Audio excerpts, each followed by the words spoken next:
Hello friends, welcome back to the new video. In this video guys, I am going to show you guys how can you set your alarm ringtone in your Xiaomi phone. As you want to set your alarm ringtone, so guys you can set. And guys, now let's see how to set alarm ringtone in your Xiaomi phone. In this video guys, I am going to show you guys how can you set your alarm ringtone. So first of all guys, open your phone setting to set your alarm ringtone.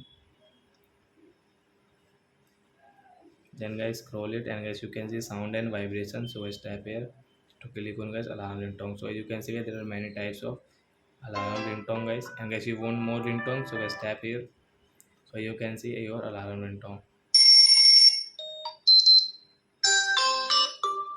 So example I will take your morning, tap here, again tap. So guys this alarm ringtone will set in morning in your Xiaomi phone. As you can see here, guys you can customize your alarm ringtone from here like volume.